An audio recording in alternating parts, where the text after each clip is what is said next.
Hello, folks, and welcome to On the Other Hand with Kevin Beegle. This show is available live on the We Are Paradox Network every Wednesday and Thursday starting at 7 p.m. Pacific. The opinions expressed on the show are those of the host and its guests, and they do not necessarily reflect those of the other hosts, the management, the network, or any affiliated stations. I don't know what that means. It means that if you have a problem with this show, you should probably just contact me rather than bothering anybody else. This is a live show, so it's not scripted. There's no words there. And we don't write anything down. Yeah, I can't read it. There's no words on it. I can't do it. I understand. Do it live. I'll write it and we'll do it live. Well, let's do this. We should probably just not worry about what anybody thinks. What does that mean? Let's just go ahead and get started. All right, go. We'll do it live. Okay. We'll do it live. And now for the meat and potatoes.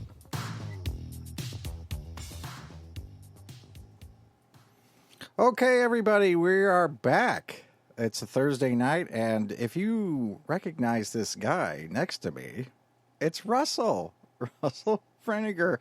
And we had a discussion 2 weeks ago today, and it was amazing to me how many people wanted to know about your book, where to get it, said that you were an awesome source of information.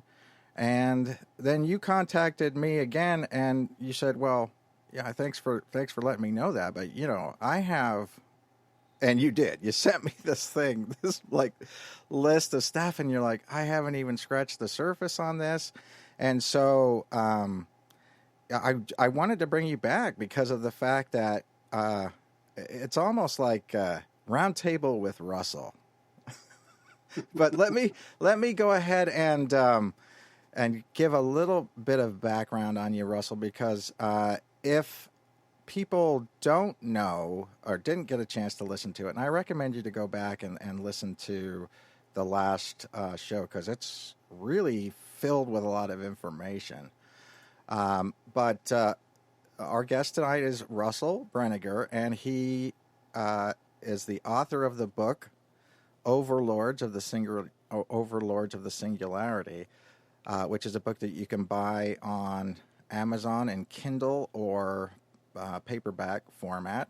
It's very, very dense, packed with information, and I think literally we got to chapter 2 last time. So yeah, you had a near-death experience. You grew up as a Christian fundamentalist, then you got away from the church, wrote a book about that. So you're very, very knowledgeable on biblical matters and the arguments for and against it. And then you had a near-death experience, and then you basically have come to a lot of different conclusions and done a ton of research on different things like that. We talked about the near-death experience last time a little bit, but then your foray into the paranormal, as far as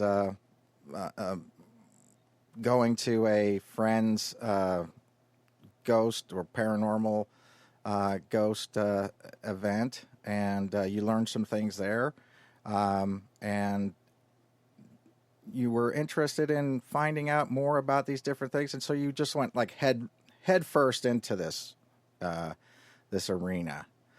And so it's like I said, we talked last time about sort of the nature of things and possible ways to look at the universe and things like that. But we didn't actually, at that point in time, Russell, talk about your experiences that were brought back to you from this near-death experience and things that you have personal experience about. So if you'd like to go ahead and start us off with that, I think that's kind of a brilliant thing.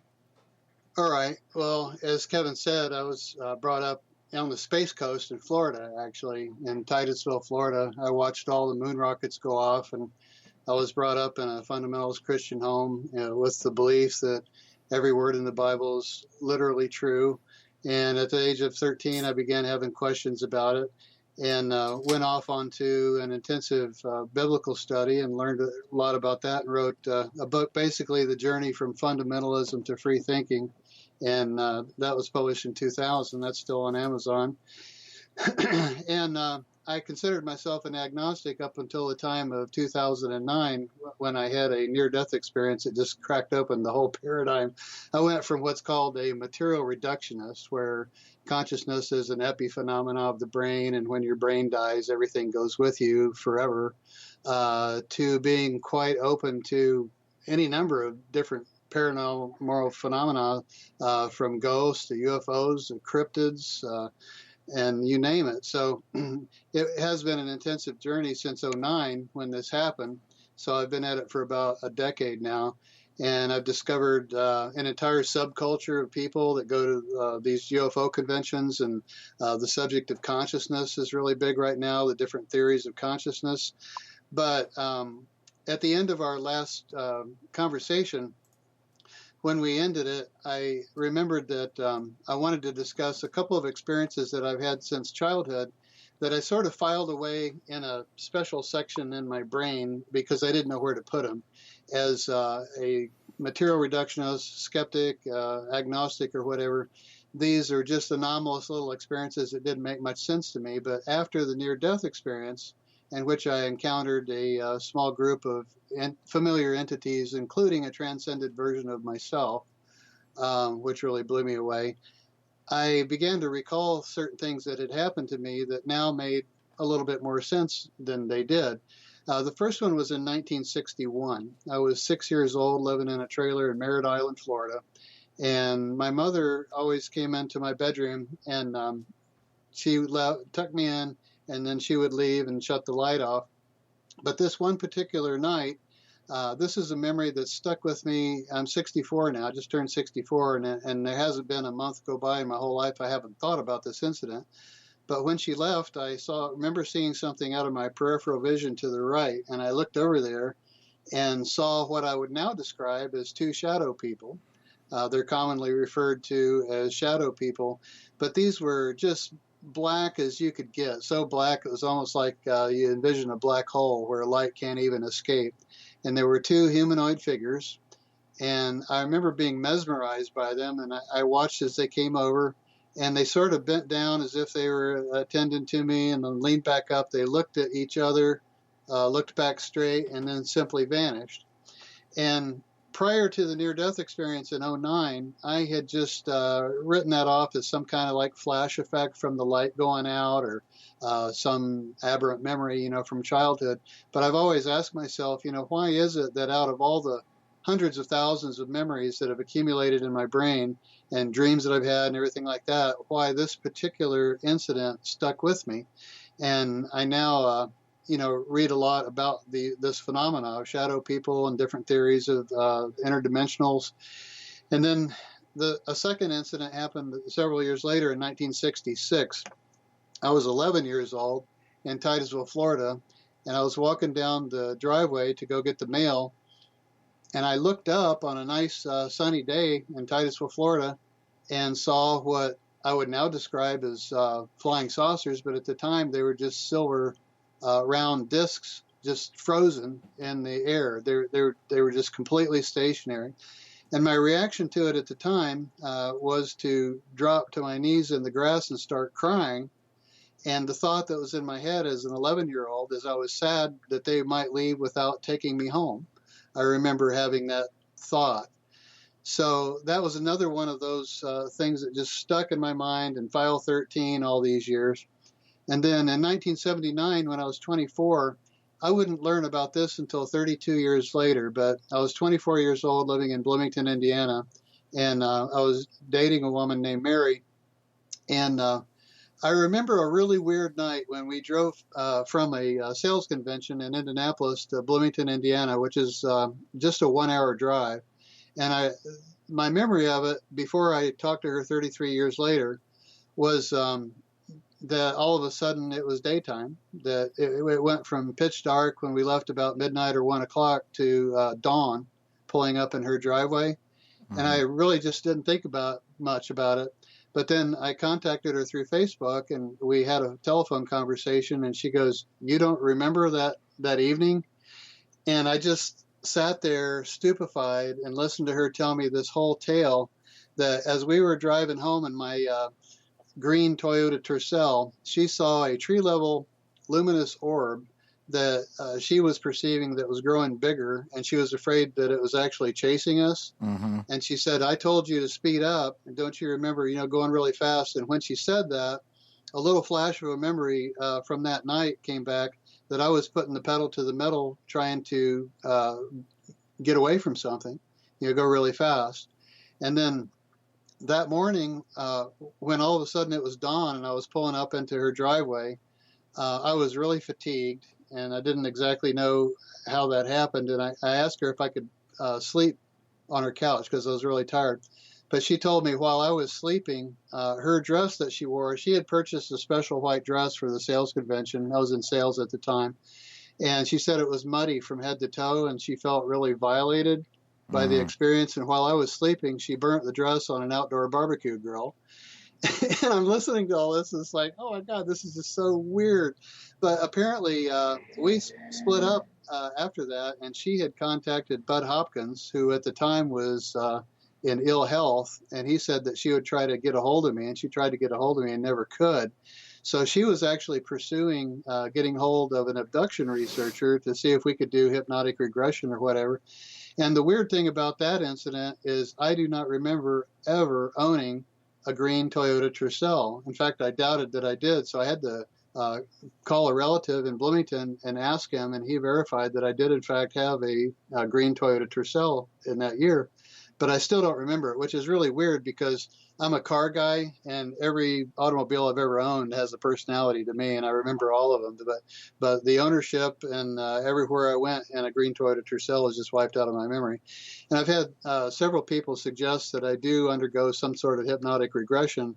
But the way I look at it, and I find out through the literature that this is common for people like myself to feel this way, that there's a reason that there was a forgetfulness induced or a memory wipe.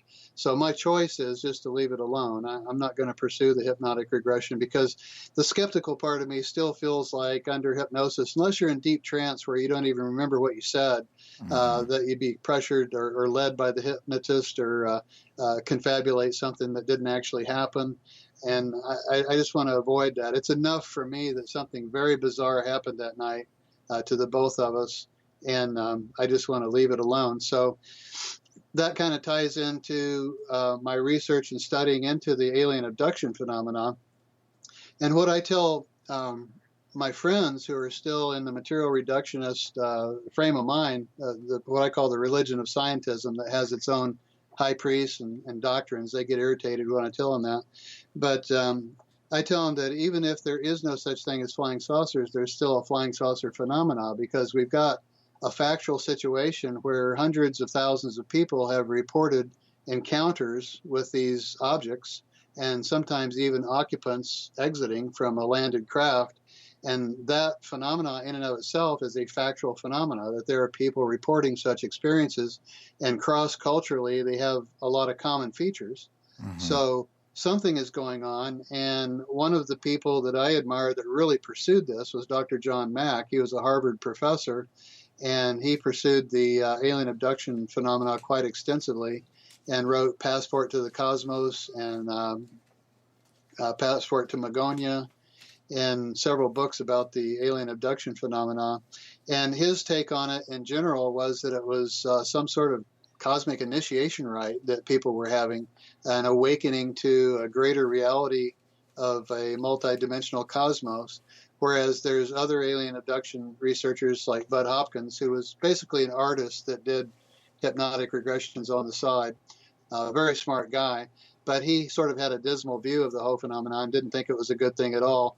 And he's more in line with Dr. David Jacobs, who just wrote a brilliant book called Walking Among Us, that feels that because the cattle mutilations and the alien abductions that started in the mid 1960s and became epidemic in the late 70s coincided with one another, that the mutilation or tissue harvesting incidents have something to do with the alien abduction phenomena.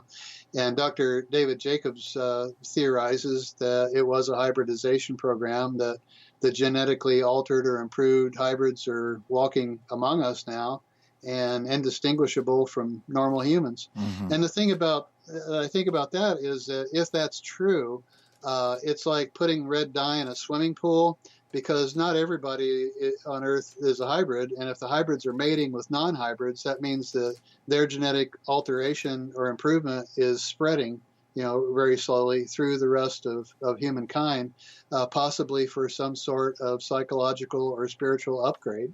Yeah. So you've got people who are into the abduction experience that have a very positive view of it, that think it's a really great thing that the hybrids are here and they have sensory capabilities that are beyond the norm. And then there's other people that have a very dystopian view that think it's like an alien takeover, a colonization event. Yeah. So what do you think about that, Kevin? Well, Russell, you come in here like a dude shooting an MG-42 machine gun. If you've you dropped a lot there, buddy, and that was like 1,500 rounds a minute. But here's the thing about it. I think that you're right in the fact that in the case of hybridization, I don't think it's the first time this has ever happened. I think that due to folklore stories of different things like that, like fairy abductions and changelings and things like that, where fairies would come in, steal your baby, replace it with another baby, that this is a phenomenon that people have experienced over a long time.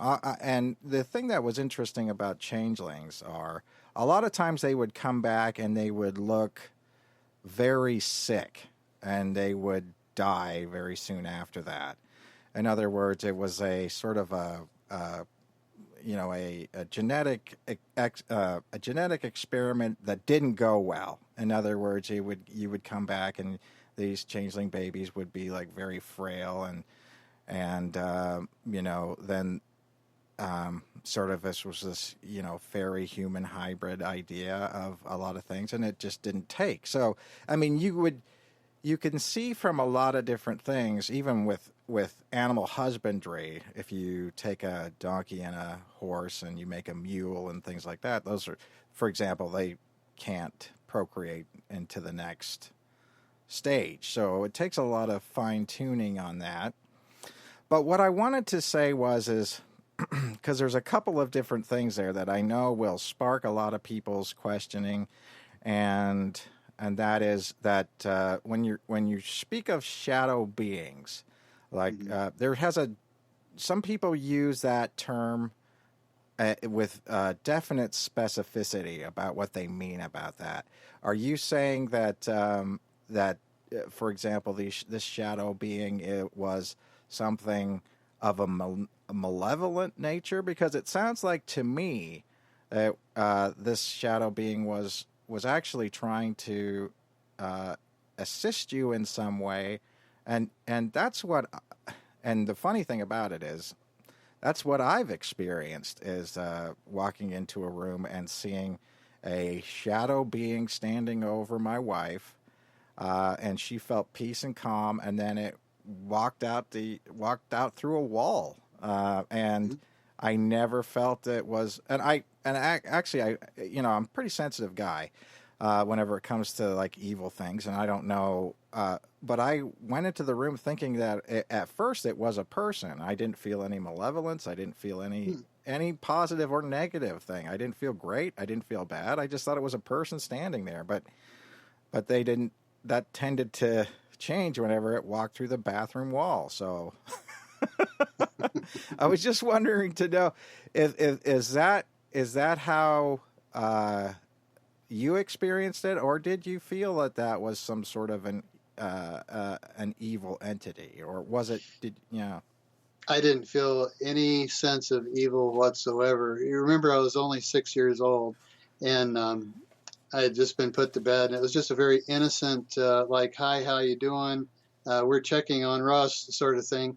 And the way I look at it now, at age 64, of having put all of these things into some grand meta phenomena, is like Dr. Jacques Vallée always said, that he thought the UFO phenomena was a control mechanism for human consciousness. Right. And that doesn't mean control mechanism in a negative way.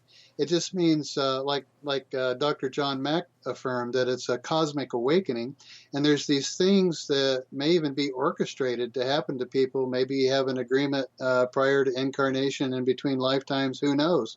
But the way I look at it now is that they knew that at some point in time I would recall this experience and have a different understanding of it. Mm-hmm. And it was simply to confirm that we're not alone. We live in a multidimensional existence, that there's a larger reality beyond this one after this physical life is over, and that there's a lot going on the other side. Yeah. So that's the way that I, in retrospect, look back on that experience, that I had an intentional visit by an intelligence that knew that later in life I would be very curious about all this and draw upon this memory to serve me in some positive fashion. Right. Like as a confirmation. And Mm-hmm. and then now this experience that you had with this orb that was chasing you down the road. And I as a guy who used to sell cards, I will say that green Toyota Tercels don't have a personality whatsoever. So It's what I could afford it. no, I mean, hey, I get it, you know. But I know. I went into car sales for a while, and the green cars were really scoffed at. Yeah. You know, you couldn't get rid of a green car or a white car. Now, today, white cars are very popular, but at Yeah. the time, in the 80s or whatever, they were very popular. Yeah, You'd see elderly people driving them, and that was about it. Yeah, and it was a funny thing. We used to, back whenever I was in the car business, I think that was in the 90s, and we had the term for brown cars is stick around brown, you know. And anyway, you don't see a lot Actually, green is considered unlucky in stock car racing. I was told that by an uncle of mine that raced dirt track stock cars for a while. He said green cars, you know, that they're like doomed. Yeah. Well, no, they're unlucky. I think you're right. Just talking about that from a standpoint of a lot of things, you know, a lot of people don't like green for racing vehicles, and I don't know if that has to do with the fact that when Formula One racing came out, that you know, every country had its kind of color. You know, Ferraris were red, but that was really an Italian color, and you know, British racing green as the you know, as a green things, and America was blue. And, you know, and so, you know, those were the days when people didn't wear seatbelts in racing cars. And I mean, you can literally see people just flying out of them. And, you know, and they were basically a monocoque design with a big engine in the back and, you know, no type of safety things at all. So I can see where that comes from. You never know where that thing comes from, but I would imagine that a lot of drivers unfortunately passed away during those days. But the idea of this wiping your memory and then having to call your friend up brings to mind a couple of different things. Whether I know that whenever people go through certain experiences, and maybe this is the difference between now and then or whatever, but a lot of times people say, I can't remember this few hours or something, rather than almost like a weird, you know, thing where you don't have any memory of even owning the car. So I guess what I'm trying to say is, and I'm trying to flesh this out, so I mean, I don't know, which way you want to go with it. Do you think that this is more of a cover memory put back into you for the time, or do you think that this is more global in the sense of almost a Mandela effect? Well, the experience that was described to me by Mary, we didn't have the technology to hook up with each other until Facebook was invented. And then we arranged a phone call. So we had a long phone call with each other where I found out all this information. And by that time in 2012, when this happened, I had researched the public domain UFO literature for about 3 years and discovered that these tree-level orbs that appear as a light or a series of blinking lights that grow bigger on people and then appear to chase them in automobiles is a very common experience. Now, one of my favorite authors, John Keel, goes into a lot of detail about that. And he did research into heat signatures on various types of cars. Mm-hmm. And one of his thoughts was that these orbs, whatever they are attracted to heat signatures, and found out that the Ford Galaxy put out the best heat signature, and by and large, the Ford Galaxy was the most reported automobile for these types of experiences. And a lot of other really weird details that are hard to correlate, like a lot of the people who experience this sort of thing happen to be female school teachers on their monthly cycle. And there's one incident where an entire bloodmobile was about to be lifted off. The driver looked out the window and this glowing orb above the bloodmobile grew like pinchers and was going to like pick up the whole vehicle. And they ran into some other traffic and the thing disappeared and he sped away and felt lucky to escape with their lives. So these sorts of things happen to millions of people. It's a very common experience. The being chased in an automobile, the orb that grows, the tree level lights. These are very, very common things that happen to people. Now, why this is happening or what exactly the intelligence is behind this phenomena is the $64,000 question. Yeah, and that's the thing that I think is funny. And I will back you up a little bit here because I showed this last night. So I had it, like I said, everything is fortuitous and synchronous in the way that people talk about things. But and you've probably got a copy of it too. But when the Condine report, not the Condon report, the Condine report came out from the Ministry of Defense, and that's CONDYNE. The funny thing about it is they specifically mention self-luminous orbs as a phenomenon that can't be explained. And so, they refer to them as UAPs and unidentified aerial phenomenon or whatever.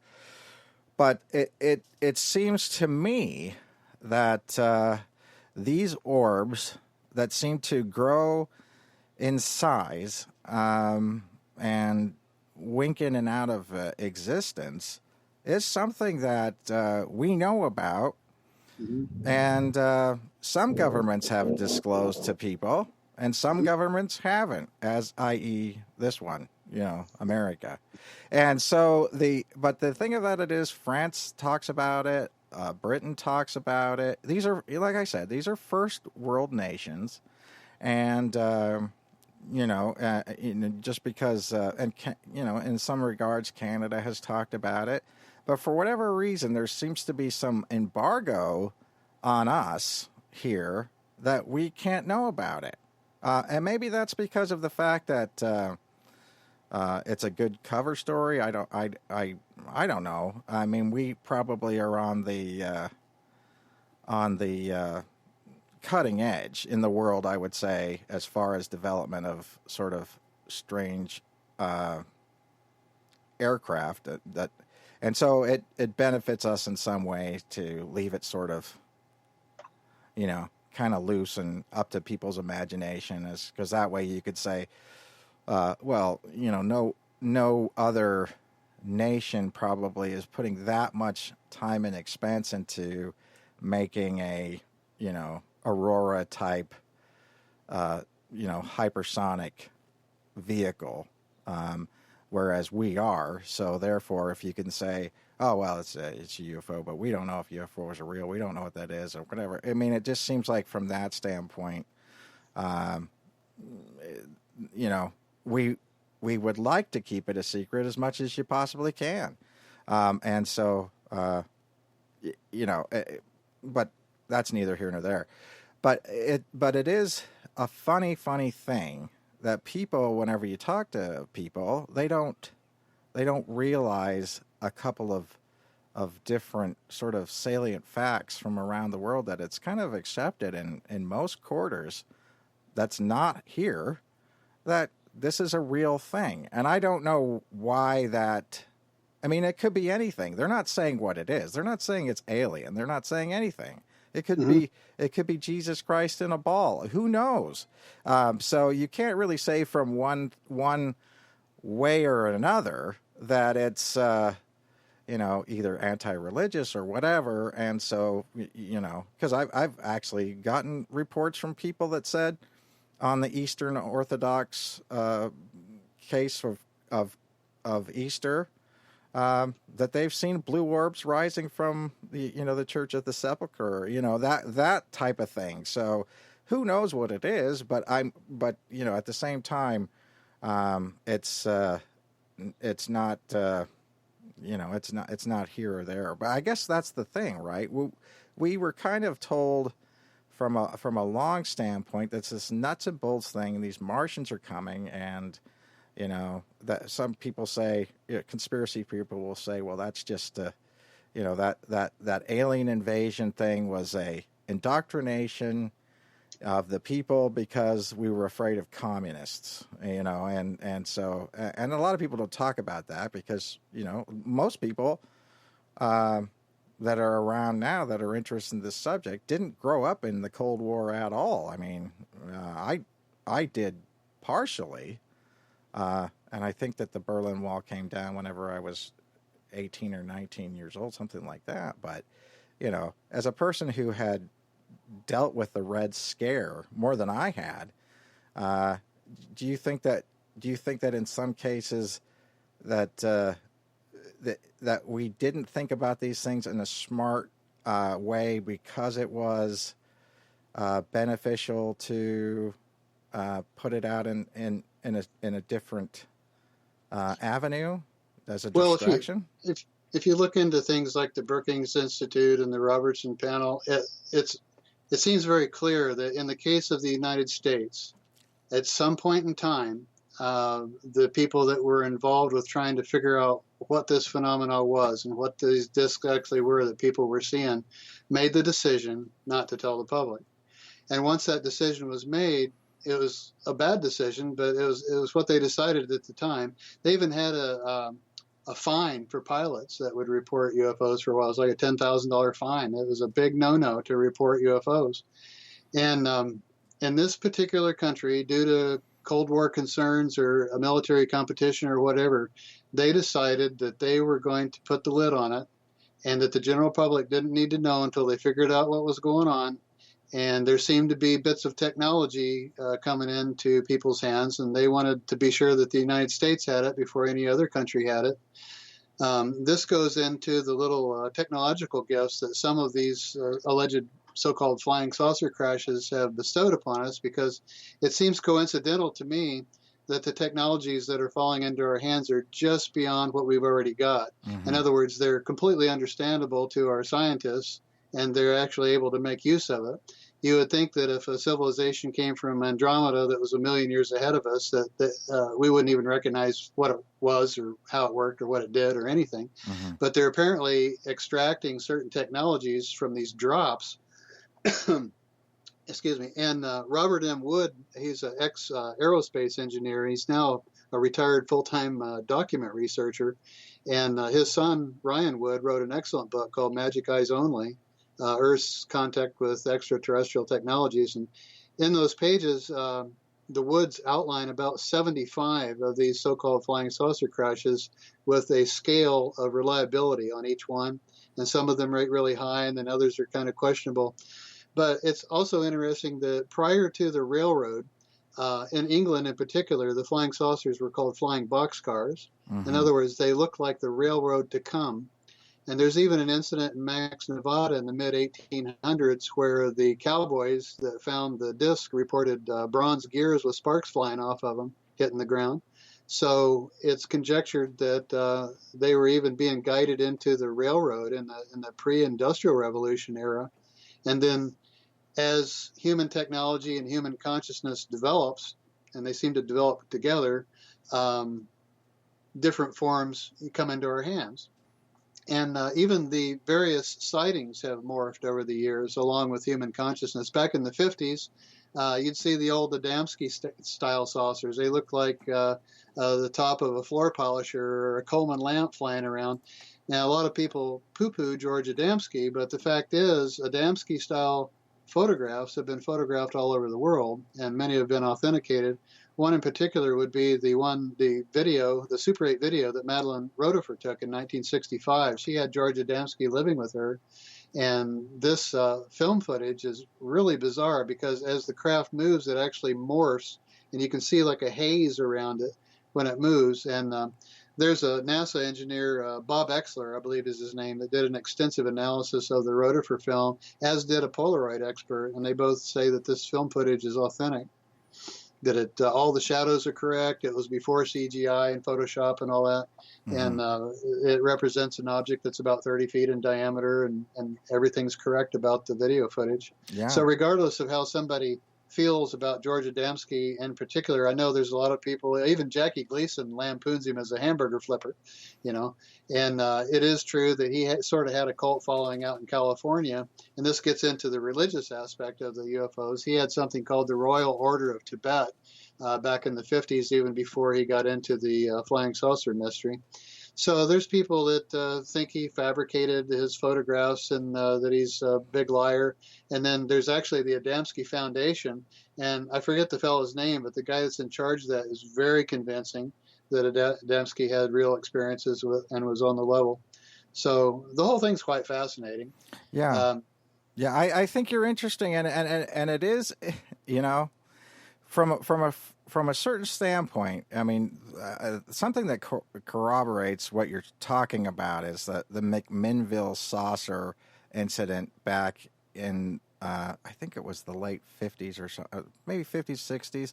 And somebody on the edge of McMinnville was taking a picture of what they saw outside. And it's kind of a weird thing where they had been taking pictures of something, not the sky.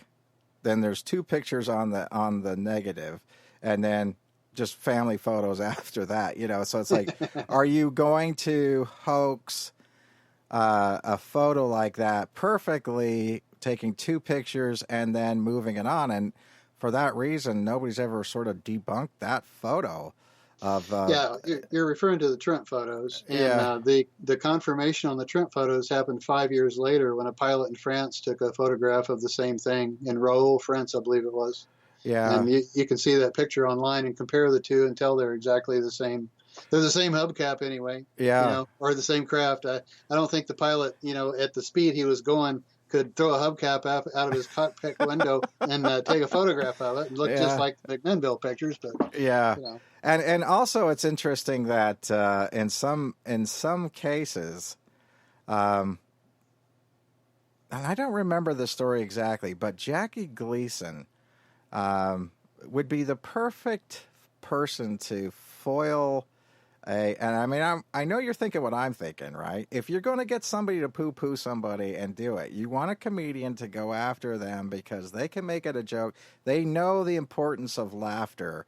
And once you can get somebody to laugh about a subject, and it's not necessarily, saying, and not necessarily that people, I mean, I laugh about the experiences I have. I'm sort of self-deprecating about it and everything like that. And so, I don't take it seriously, but then on the other hand, I'm not telling people how to live their lives based on information that I was given either, And so in some cases, if you feel like this is a threat to world thought or world government or whatever, you try to make a joke out of them. That's kind of how you do it. And the first kind of, break in the armor is to sort of make people a joke.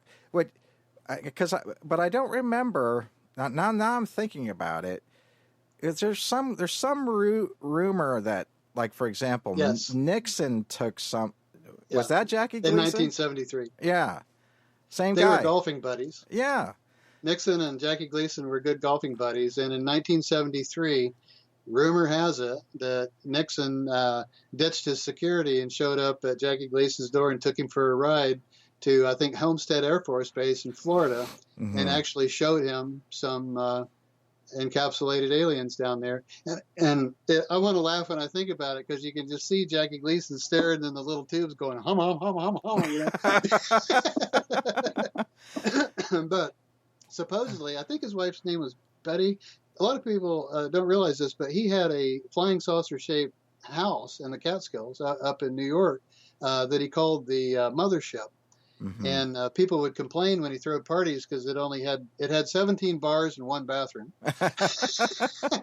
But this thing's fantastic. It's a flying disc with the ladder coming out of it and everything, and that was Jackie Gleason's home. But his wife, after Gleason passed away, confirmed that she thought that this story was true, because she found him in a drunken stupor saying, "We got him, we got him." Exactly. You know, and she said he went on a drunk for 2 weeks and just couldn't get over himself with that. So according to his widow, that story is true, but who knows? Right. Well, I mean, that's the perfect thing, right? You show somebody something that blows their mind, and then you say, "Hey, buddy, can you help me out on this? Because we need to discredit these people because that's the plan that we have." And they're going to be like, well, in a lot of cases, you're going to be like, "Yeah, I'll help you." It's like, it's a strange thing, especially whenever you're into the fact that a lot of people who are into the disinformation movement, in my opinion, know a lot, know the most, and it's a kind of maybe people don't think that, but then on the other hand, people who don't necessarily work with the government or are employed by the government are the perfect person to get to say, "Hey, that's stupid. It's a joke. I don't even know why we take that seriously." And from a pop icon figure, you can see that in some cases when some people will come out and say, "Yeah, I think this is real." Like Tom DeLonge, for example. He comes out and says it's real, that everybody thinks, "Oh, well, okay, this guy knows how to write songs, and I think he's right." That doesn't, I mean, the two don't match up, right? But they do know that the iconic nature of some people makes it sways information one way or the other, or public opinion, which really can change very, very quickly, depending on who the person is who's talking about it, Yeah. And so, Well, Tom DeLonge is sort of like the youthful face to present ufology to young people. Because what I'm finding out is that there's a lot of old guys in my age bracket at 64. I show up at the conventions and I'm looking at myself all over, Right. It's like we've all studied this from the 1940s, the literature from the 1940s. And there is an older generation, which I guess I'm of that are into ufology and have studied all about it.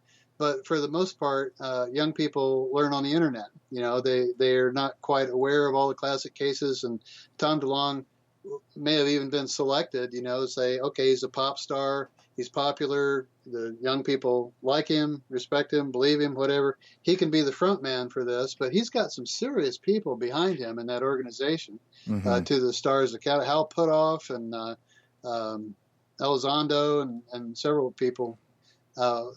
Even experiencers are in there. And so there's a split in perception. There's a split in perception over any subject that you want to bring up. But for the To the Stars Academy and Tom DeLonge, there are some people that see that as a very positive thing, that this secret space program or a clandestine breakaway civilization exists, and this is the vehicle by which some of these truths are going to be disclosed to the general public. And then there's the people who view it negatively, that say this is a giant psyop again. They're trying to get us to fear the aliens, and it's all about putting more money into the military and presenting the idea that we now have to defend ourselves from an extraterrestrial invading force. So, as I mentioned, anybody, any ufologist, any subject within ufology that you bring up, you've got the detractors and the negativists that see it very negatively, and then you've got the hopefuls and the ones that are looking for something positive to come out of all this. Yeah, I think you're right, and I think that a lot of that has to do with sort of the outlook of in some cases life. And it's because ultimately speaking, right? I mean, we won't have any control over this, and so again, it's an interesting thing that I don't know what and I think that that's part of the problem is people can't agree on what disclosure means. I mean. And it's at a certain point in time. What do you mean by that? Do you mean that is it that aliens exist? It's not that UFOs exist. We know that, but we don't know who pilots those and who's within them, or is it us? Is it somebody else? We don't know. Is it that the aliens exist? Is it that the government has been hiding it from us, or what is it that we're trying to prove? That's where all the money went? There's 15 different steps of, disclosure, it seems like. And at a certain point in time, I don't think that you're ever going to get the government to say, hey, we wasted $32 trillion on this, because that seems to be not the way that's going to come. And so, so, I mean, I don't know what you think. What do you think? What you think it is? Well, from a certain standpoint, would you make the argument that there is a certain amount of people who have sort of been pre-selected to be these rich folks who kind of gets looked after by AI robots, that some sort of Westworld type scenario? Or well, the Westworld scenario is definitely on the table. Ilana Freeland has a couple of really good books. One is HARP, Chemtrails and Full Spectrum Dominance of Planet Earth, and she proposes that the whole game is about full spectrum dominance of planet Earth, that there's about 12 of these ionospheric heaters in classified locations all over the world, and that there's a global competition for weather control to see who can gain control of the weather the quickest. And according to Freeland's research, the aluminum, the barium, the nanoparticulates, the CDC just acknowledged that Morgellons is a real disease, and that's a very strange phenomenon coming from the pollutants that are already in the atmosphere and may even be in our bodies. But she suggests something that's in the works called a space fence lockdown, where this is global surveillance down to the DNA level and through the nanites that we've ingested through our lungs and whatever. And when I think about a lot of this, I'm actually looking forward to exiting, because when your physical body dies, anything going on in that, it all goes away. But there does seem to be a negative agenda of control and dominance. Whether an ET population is behind it is debatable. I tend to think that there probably is. William Bromley wrote an excellent book, The Gods of Eden, and that's the conclusion he came to. He wanted to find out what the underlying causes of war was, and he was shocked to find out two different factions of extraterrestrials working within humanity. One is very benevolent and cares about our spiritual evolution, and these are what the Bible would call angels, or what we would perceive of as angels. In 1975, the Reverend Billy Graham wrote a book called Angels, God's Secret Agents, and he proposed that these discs that everyone was seeing globally in 1975 were piloted by angels. Now, within evangelical circles, this narrative has changed, because the euphonauts are demons now. You've got other authors out there, Trey Smith, L.A. Marzulli, Thomas Horn, Chuck Missler. They're all putting a satanic or a demonic interpretation on the euphonauts, whereas the Reverend Billy Graham in 1975 was saying that the euphonauts were angels. So that's an interesting subject in and of itself, that this change in narrative that's happened since the 70s to the 2000s is 180 out from one another. Mm-hmm. So what's going on with that? Yeah, exactly. I just wanted to go back and kind of talk about some of the symptoms of Morgellons disease for a second, in case you're not familiar with it. If you're listening to the show and you're not really into some of the different, fringe elements of UFOs, and I don't know if they really talk about it in UFOs, but Morgellons disease is, it's almost like this sore that won't heal, and you can pull these sort of strings of almost metal or kind of things out of your skin, and it just seems to never kind of heal, never go away. And am I getting that right? Yes, the idea is that for several decades, through chemtrails, through a clandestine program, whatever their intentions were, the aluminum particulates, barium, and nanites, different experiments with nanite particulates, nanotechnology, Right. has been dumped into the atmosphere in this attempt to gain full spectrum dominance of planet Earth, over the horizon three-dimensional radar, electrify the atmosphere for scalar weapons and advanced holographics, the whole 9 yards. They're trying this in clandestine projects, and that some people have suffered the consequences of that through a disease that they call Morgellons disease, in which they develop terrible itching, burning sores with strange fibers coming out of it. And there's a rumor, I haven't verified this yet, but I just read something somewhere that under an electron microscope, some of these fibers have serial numbers on them. Oh. And when I read that, I was just like, oh, wow. They've really done some damage here. But yeah, you look on YouTube and there's like home remedies to try to give a palliative treatment. There's people who are in misery over this condition. And some people think that all the electromagnetic pollution is causing skin problems with people. There's people that have actually moved into caves. I've got a book on my shelf over here called Electromagnetic Man, and it talks about all of the electromagnetic pollution. Now they're talking about 5G, and that's even supposed to be a more powerful electromagnetic radiation coming at us. And so we've got all these microwaves and cell phone towers and 5G coming and all that are bombarding the human body with electromagnetic radiations that we do not know what the end result of this is. And then you've got all these particulates in the atmosphere that apparently they've dumped into the atmosphere that people have ingested. Mm-hmm. And the space fence lockdown is part of the evil cabal agenda, the people are afraid of, that the globalist agenda is to control the whole planet under like a central AI system or a space fence lockdown, where these particulates have been ingested by humans, and it actually is connected to an artificial intelligence that is a control mechanism over humanity. Mm-hmm. And then this gets into the possibility that the Draco reptilians, which may be the same as the Christian demons and the Islamic shaitan jinn, these beings are in our mythology. All of the scriptures mention these types of reptilian beings. But you were talking about, what do the aliens look like, or are there aliens? It's for certain sure there's an intelligence on this planet, whether it's extraterrestrial or indigenous to the planet, we don't know.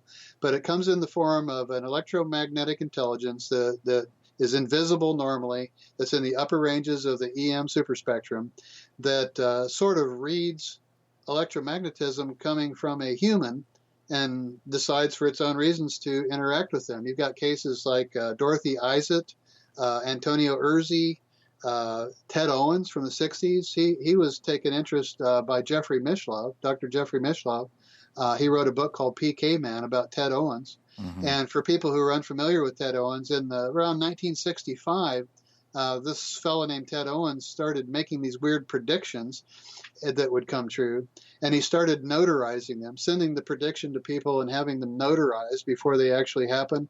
And he predicted everything from 3 hurricanes hitting one year and the exact path of the hurricane to the double strike, lightning strike on one of the Apollo missions. Right. It's an amazing story, this guy. But at first he thought he was in touch with Mother Nature, according to his own testimony. And then he realized that it wasn't Mother Nature that was communicating with him. It was some sort of space intelligence, an interdimensional space intelligence. Mm-hmm. And he wrote a book, How to how to communicate with space aliens or something like that. Timothy Beckley was in that work on that book that he produced. But yeah, you've got these people like Dorothy Isaac who can just get a tingling sensation sitting in her couch in her living room and go outside with a Super 8 movie projector and film these orbs that we're talking about. They actually choose for their own reasons to appear on film to this person. So they seem to want to make their presence known to people. Mm-hmm. And Dorothy Isaac took footage where, like in one frame, it would just explode into this million little squiggly lines, which would be impossible to fabricate. If you were a technical fabricator, you couldn't do it. So there's these different individuals that seem to have some sort of strange connection with this intelligence, who or whatever is behind it. Right. It's interesting because I'm I don't like saying I'm friends with people because, you know, but I have a friendly relationship with Michal Ledwith, and I don't know if you've ever heard of him, but he wrote the book called The Orb Project, and you know, he's an interesting cat because he used to work. He's an Irish guy, that's why we get along. But he used to work at the Vatican, and, you know, he was a spiritual advisor to the Pope and all these different things. And so, you know, which is interesting, you know, because of the fact that you have access to maybe knowledge that most people don't or can't get at, which he doesn't talk about realistically. But, you know, he wrote this book called The Orb Project with this German physicist, and you know, it's kind of an interesting thing where he seems to be able to capture these orbs, and sometimes they show these, you know, what looks to be a portal, and also, you know, it seems like he feels like he's being pulled towards it. Now, if you know, it's kind of an interesting thing that there are people like that, but to just sort of back up your story there. But the thing that I find interesting. About your talking about the Morgellons disease and the different strings and strands that people have within them and the way that we are, it's kind of an interesting thing. Well, because you remember for a long time people said, "I'll never get chipped." You know, I'll never get chipped. I'll never have an implant. I'm never going to have the mark of, you know, a lot of people who are... The mark of the beast. Yeah, exactly. They think that that's exactly what it is. And so therefore I'm not going to do it. Well, it sounds to me like we don't have any choice, according to some people's rationale that they're putting forward. So, right. I mean, if the nanoparticulates are already in everybody's system, and they're just waiting to condition the atmosphere to turn it into a superconductor, to hook it up to the grid. People may not have any choice. Now, that ties into the prophecies of Benjamin Creme and his theology about Maitreya, the world teacher. And Benjamin Creme has been out there preaching from soapboxes for decades that at some point there's going to arrive on the scene a world teacher that he refers to as Maitreya, and that at the same instance, everybody all over the world will hear a voice in their head in their own language from the world teacher. And then at that point, there'll be a one world religion, a one world government, you know, the whole thing. And even when it comes to that, there are people who see a one world government very positively, like physicist Michio Kaku, who says we're a type 0 civilization, and entry level in the galaxy, from his view, is a type 1 civilization that's unified, that's actually unified. And there's the Urantia book. It's a 2,000 some odd page channeled work from the 30s. It was actually published in 1955, and it goes into the strongest advocacy for a world government that I've ever read. I mean, it's heart rendering, you know, the unification of the human race. But then you've got these other people that feel like anything to do with a world government or the unification of the planet is the old evil cabal that wants to control everybody. So we're living in really interesting times, because it seems like that's the direction we're moving into. As we speak, China is building digital infrastructure on every continent on the planet, and they're building special roads for autonomous vehicles right now. There's an Israeli named Amnon Sheshua. I think he's the president of Intel, and it was saying that just in a couple of years, there's going to be like 50,000 autonomous vehicles on the road. And that's going to change everything. You don't even have to worry about driving your car. You just, you get on your cell phone and call in an autonomous vehicle. It takes you wherever you want to go. You just speak where you want to go, and it takes you just like Google Maps. So we're headed into the Internet of Things, where everything from your refrigerator to your grocery cart to your automobile to your house, your furnace. We got a new furnace installed last year, and he asked if we wanted Wi-Fi with it. Yeah. I said, well, why in the world would I want Wi-Fi with my furnace? He goes, well, if you're driving around, you get to your house, you might want to turn the furnace out, and you can do it from your cell phone. Right. So that's the technological direction that we're headed. And anytime there's a major change, you got a major fear factor, especially now that people talk on the internet. My God, I mean, the trolls are out there, and they'll poo-poo everything. Yeah. Even if it's a really good thing, they'll turn it into the devil himself. So it's up to each individual to use their own discretion about what resonates with their spirit and what doesn't, and what they want to stay away from. Yeah. As we go into this brand new territory with new paradigms of economics and politics and everything coming out of the pike. Yeah, I think you're right, Russell, and we will talk about it a little bit after the break. I have to take a break.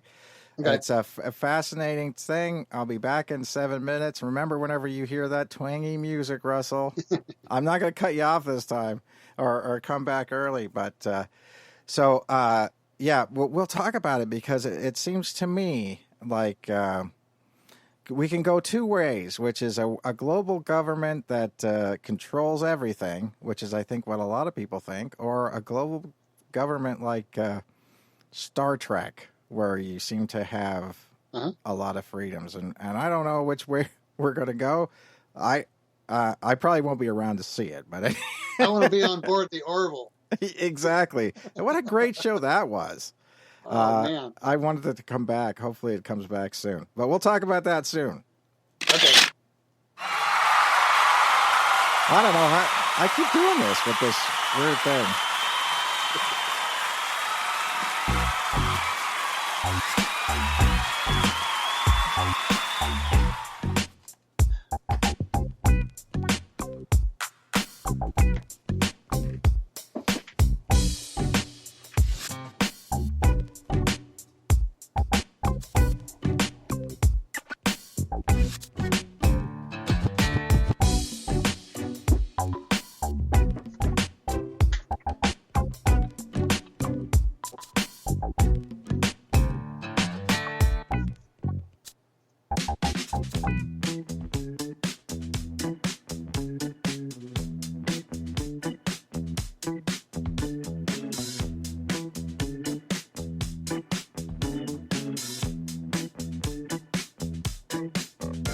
You are listening to On the Other Hand with Kevin Beegle on the We Are Paradox Media Network.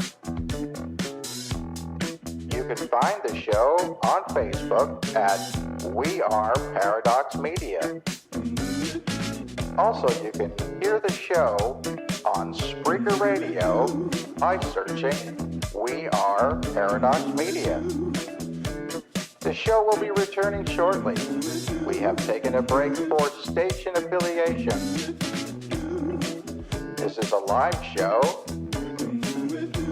and the call-in number is 360-548-7070.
You are listening to On the Other Hand with Kevin Beegle on the We Are Paradox Media Network.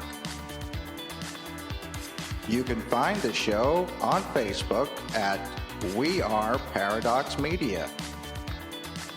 Also, you can hear the show on Spreaker Radio by searching We Are Paradox Media. The show will be returning shortly. We have taken a break for station affiliation. This is a live show, and the call-in number is 360-548-7070.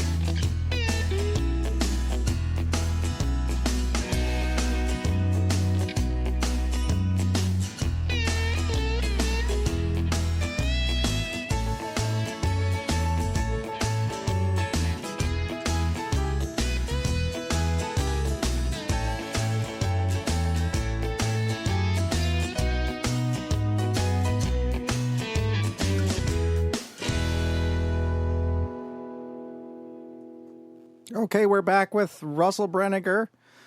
Russ, before we left, we talked about Orville a little bit, and it's kind of an interesting show because a lot of people worry about the stratification of society and the fact that you're going to have the haves and have-nots.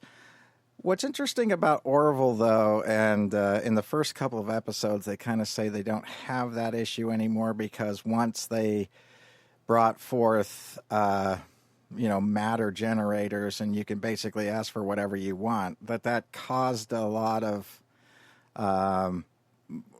situations to sort of quell themselves. And is that... I mean, that's the way I'd like to think it. That's the way I'd like to think that the world will go. Mm-hmm. But that's definitely the world I want to be a part of. Yeah, but it's funny to think that part of me, and maybe that's the evil in me. I don't know. Thinks it's just not the way that we could ever be. That at some point in time, that's the issue. I mean. You either seem to get this utopian idea or this dystopian idea of the way it is. It's either going to be Orville or 1984. I mean, that's kind of, I don't know how to, I don't know what to say about that. But it would seem to me like global, I don't know how to say it, the global nanny state, where they know where you are all the time and everything else, that creates worries for a lot of people. As far as trying to get to this idea of everybody being looked after. I mean, it's like some people will find freedom in not being part of that, and I don't know necessarily as we move forward whether that idea of change towards that is something that just bothers too many people, or there's in the Georgian era under King George, there were the Luddites. The Luddites went around and basically tried to destroy any technology that was moving forward into the sort of industrial age and things like that, and they basically created riots because they didn't want to do that. Do you think that we've moved past that, or is that something where, because it seems to me like, yeah, we have in a way, because for example, smartphones are part of everybody's life now, and so therefore I remember saying to somebody one time at a Sasquatch camp group thing that we were at, I said, she made a statement about something, and basically it came down to, I'm never gonna get chipped. I'm never gonna do that. And I said, well, don't you think that you already kind of are? And she said, what do you mean? And I said, well, you've got a cell phone, you know. You're basically carrying around your own chip in your hand. It's just that you're willingly taking it with you. And she didn't like that at all. But I mean, in a sense of the way that, you know, it seems like governments can turn on your phone, listen to you, activate your camera. You know, this, I mean, when people used to talk about it, you know, people used to put like Post-it notes over their laptop video camera, and you know, that kind of thing. And now that was 5 years ago, right? And now you never hear of anybody doing that anymore. It's just like, oh, okay, well, that's fine. If Alexa records me having sex, somebody's got to listen to it. You know, that, I mean, is that sort of the idea of now it's almost like we have no privacy, so therefore we shouldn't expect privacy? Well, what they're finding out is that people actually like it. The biometrics that AI has taken on people, like their blood pressure, their heart rate, on Amazon, they know your taste, they make suggestions. It's amazing how in tune to my aesthetic taste some of these sites are. They can make suggestions that pop up, and it's like, I just buy it, you know, because I want it. So the AI can actually get to know you. Some people think better than you know yourself, because Right. it knows your psychology, it knows all of your physiology, and there are a group of people, a growing number of people, that are willing to turn all of their life decisions over to artificial intelligence, which does a better job of making life decisions than they feel like they do. Mm-hmm. And they like the fact that there's an AI that has all this biometric information on them and their entire psychology down to a science, and can tell them what they should do. Yeah. And there's people that like that, and there's people that just say, no way. There's a couple of old Star Trek episodes that really good, in a really nice way, address this issue.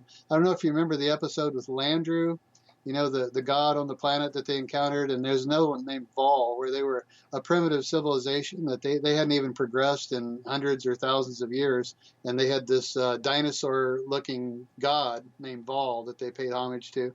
And Captain Kirk, in both of those instances, the message of the show was to set them free from the AI and let them make their own decisions. And at the end of the show, there's domestic disputes and, you know, arguments and fights, and Captain Kirk's like, great, you know, that's the way it should be.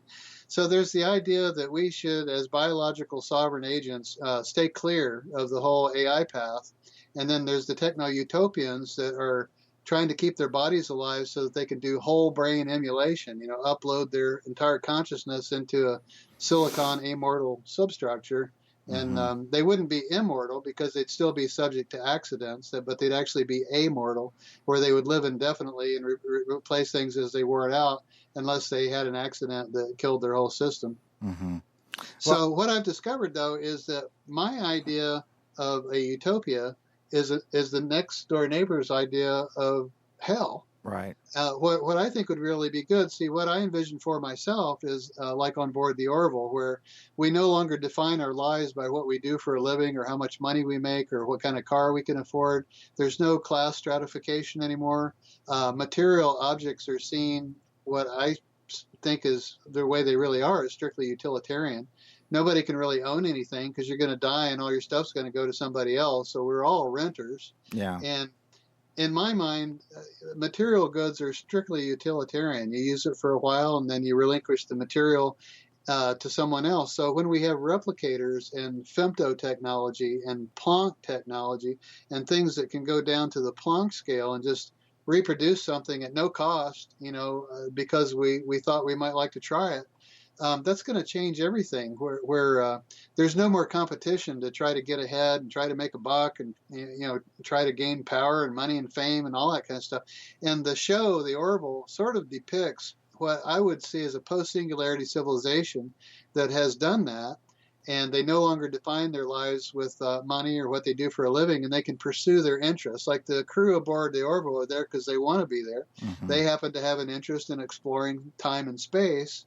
You know, maybe not everybody wants to do that, but in that scenario, you don't have to say, well, what can I go to school for? That when I come out in 4 years, I won't be in debt $100,000 and I can make a professional wage where I can retire with a decent retirement.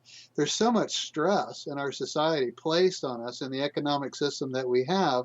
And from my point of view, it's based on the concept of ableism. If you're able-minded and you're able-bodied, you can use the system, use your wits to use the system to propel yourself ahead. But, if you're born with Down syndrome, or, and in some disadvantaged socioeconomic strata, you're not going to have the opportunities or even the thought in your head to pursue certain things, to replicate that type of success. So to me, it's a form of ableism where, not everybody is given equal status in society. But that whole concept of equal status, no matter what you do with yourself, really does scare a lot of people because they want it based on merit. They're used to the idea of competition. Kellen Chase wrote The Economic Singularity and the Death of Capitalism, and that freaked a lot of people out, that as we get into a situation where robots and artificial intelligence are taking over the jobs that humans normally define their lives by, there's going to be the Wile E. Coyote thing when you step off a cliff. Well, what do I do with myself now? Mm-hmm. And it's interesting that Andrew Yang is the first presidential candidate in history to introduce this concept of a universal basic income for everybody. It's probably a little premature because people don't feel the pain of their job being replaced, to the extent where they'd be willing to accept something like that, at least in this country. Mm-hmm. They're experimenting with it in other countries like Finland.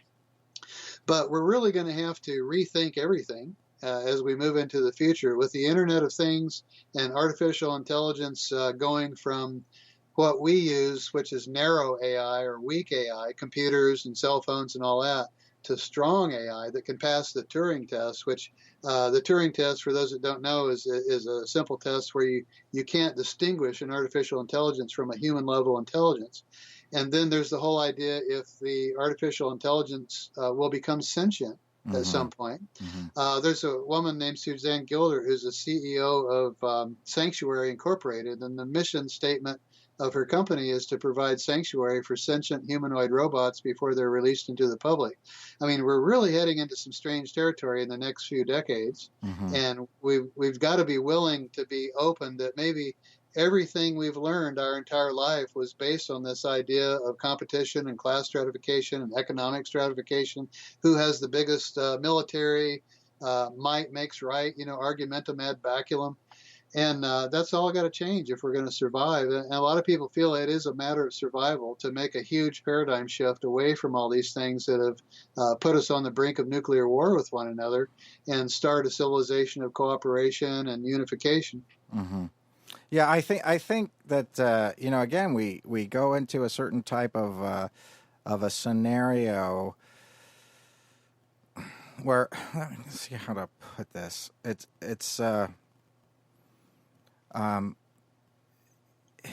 I always find it interesting because I have a degree in statistics, and a lot of people say, well, you seem to be able to predict the future sometimes, and I say, no, I just watch you and I have a statistical mind, and I know it's Tuesday and you normally eat this on a Tuesday, so therefore I know that you're probably going to eat lunch at 11 o'clock and it's probably going to be a fish sandwich. It's like at a certain point in time, it all becomes probabilities of where you're at, and you can see the algorithms moving towards that, which is funny because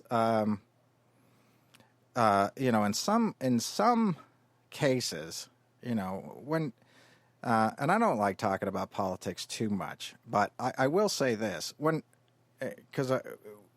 I heard that Cambridge Analytica, for example, were selling this information to somebody else, to Facebook advisors, to put ads in, I'm like, yeah, you're just like putty in people's hands at that point in time. You don't even know. It's like defending yourself from yourself. And so people say, well, it didn't change my vote. It didn't change this. I still would have voted for that. Well, what I'm saying is that on a larger scale, let's leave politics out of it. You don't know how to defend your own thoughts from your own thoughts. And so, that's a scary thing. Of course, nobody ever talks about that. But the other thing that I will say is that maybe as we move forward, the wealth, the general wealth of the world being held in a smaller and smaller and smaller group will force a change. You could see that. You could see that in a pre-revolutionary Russia. Exactly. You get into this situation where a very small percentage of this population had 95% of the wealth, and then that creates a problem. The issue being is how do we deal with that change? And that's going to be the interesting thing, because we're going to come to that point, one way or the other, where they're either going to try to get rid of us, we're going to try to get rid of them. And what happens when we get to that point where, what decisions do we make at that point in time? And usually, like in the French Revolution, it doesn't go very well. And in the Russian Revolution, it doesn't go very well. And so, it's almost an interesting thing where, in an evolutionary standpoint, how this is going to be assisted by computers, because we've never had a sort of major world revolution assisted by internet thinking, cloud thinking, those different types of things. So it may go great, it may not. Then that's kind of the interesting thing, where, again, like, Philip K. Dick in Blade Runner's written from a book called "Do Electric Sheep Have Dreams?" But that it's kind of that idea of at what point in time, and the thing that they don't have in Blade Runner that they have in the novelization is this machine that you can get up to in the morning and basically set your mood for the day. In other words, you have this sort of computer thing that you plug yourself into, and it's like got work mode. I'm going to go to work and I'm going to succeed right now. I want to relax right now. I win this, like almost you can type in, I really want to fight with my wife right now, so I'm going to go ahead, and create this scenario where I can outthink her, and then she can go over to the machine and she can outthink you. And it really comes down to a certain point where at what point in time do you lose humanity, and at what point in time does the and again, in Blade Runner they don't go into that much, but at what point in time does the machine have more humanity than you? And we basically kind of talked about that last time, mm-hmm. that machines might actually make better moral choices mm-hmm. than we do. Mm-hmm. So I mean, it's an interesting thing. Depending on the cognitive architecture that goes into the first artificial general intelligence. Right now, there's about 56 companies working on the first AGI. That's human level intelligence. And DARPA is one of them. So let's say DARPA gets to AGI first. Well, the whole future of humanity's changed all of a sudden than if a more benevolent private corporation achieves it. So there are people like Steve Omohundro and Eliezer Yudkowsky that are invested their lives into developing the cognitive architecture that goes into the first human-level artificial intelligence. And then Dr. Nick Bostrom says it'll be a period of either 2 hours to 18 months before an artificial general intelligence converts itself on its own to artificial superintelligence. And there's people speculating about what a superintelligence might do. For example, Omohundro says things like it might decide to convert all of our atoms into computronium, something that's useful for itself. It might render itself invisible, decide to colonize the universe, take over the galaxy, engage in ecophagia, which is consuming other planets and asteroids for its own purposes. It's really hard with the cognitive apparatus that humans have to envision the goals or aspirations of an artificial superintelligence. But Yuval Noah Harari is an Israeli author that wrote Homo Sapiens and Homo Deus is the book that I like that he wrote, basically a glimpse of tomorrow on this. And right now, intelligence has been decoupled from consciousness. Our machines are way more intelligent than we are right now. They just don't have consciousness. They're devoid of consciousness. They're dealing ones and zeros. Under this circumstances, make this decision. Under this, do that. And it's just mechanical. But it's more intelligent, if you define intelligent that way, than we are right now. And because they'll, for example, driverless cars, the accident rate is excellent for driverless cars. It's vastly superior to humans. And I have to admit that they're going to have to be around for a while before I get in one, because to be in an autonomous vehicle with a computer at the helm makes me a little nervous. But I'm 64 and I'm used to driving my own car. Young people hop right in and, where's the cocktails? Take me to so-and-so address. We're moving into a new world where AI is becoming more and more of a central focus in our life. And the ultimate question is, where is this all going to end? Well, you've got the techno-utopians like Ray Kurzweil and Larry Page with Google, who believe it's a wonderful thing. It's a transcendental event for humanity. We're going to merge with our machines and become superhuman. And then the downside of that is the Terminator. It decides to get rid of its creators. It's like an owl waking up in a nest of mice, like Dr. Bostrom proposes, and it just decides to exterminate us. So it's very highly likely that this is going to happen, and very high risk at the same time. So lots at stake.